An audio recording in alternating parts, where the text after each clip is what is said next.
And also in Bucks County, police say a victim fought off a would-be attacker who entered her apartment, grabbed her, and started taking his clothes off. Bensalem police took 45-year-old Louis Sophie of Philadelphia into custody after the attack yesterday afternoon at Lafayette Gardens Apartments in Bensalem. Police say the victim told them that the suspect came in through her unlocked front door. Police say the victim screamed for help and fought off her attacker. He then took off and was captured at a nearby gas station.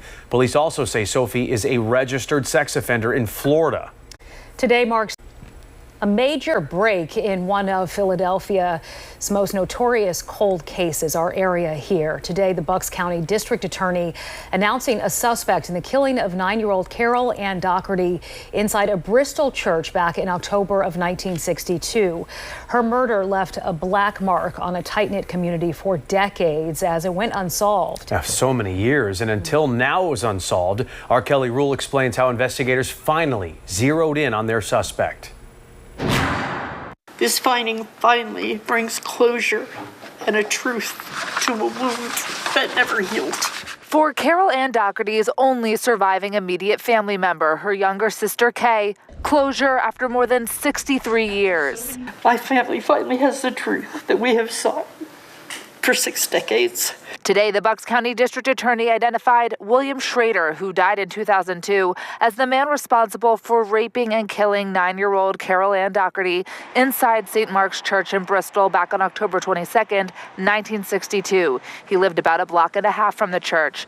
The DA's office says Carol Ann biked to the library to meet friends and was last seen alive outside the church doors. When she didn't come home for dinner, her parents looked for her father finding her body. She took her final breath in that choir loft of the church that was so sacred to her and to her family. The DA says Schrader was questioned by police after the crime, provided a pubic hair sample, and was found to have lied about his alibi. But as investigators honed in on 3 other suspects, Schrader fled south, eventually settling in Louisiana, where the DA says they now know he continued a pattern of violence against his own family members. We know that William Schrader's history of sexually violating little girls, it's the likes I have never seen as a career child abuse prosecutor. The DA says in 1993, 141 samples of pubic hair were tested, collected from men over the decades, and all of them were eliminated except William Schrader's, but it wasn't enough. Investigators tried to test evidence from the case to build a DNA profile, but were unsuccessful. DA Shorn says in that process, investigators became laser-focused on what they did have, and it led to a recent interview with Schrader's stepson, who revealed Schrader confessed to the murder of a little girl in a Pennsylvania church on 2 separate occasions.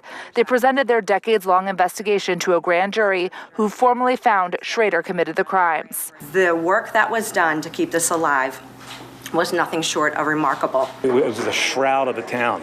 Nobody could go outside. Everybody was heartbroken over it. Radio personality Mike Missinelli, a cousin of the Bristol police chief at the time of the crime, launched a podcast last year on the case with the goal Kay and investigators like his cousin, who since passed away, could finally get closure. I think he's really happy. I think he's smiling up there. We can finally let her rest in peace, knowing that her story has been told, her truth revealed, and her memory honored.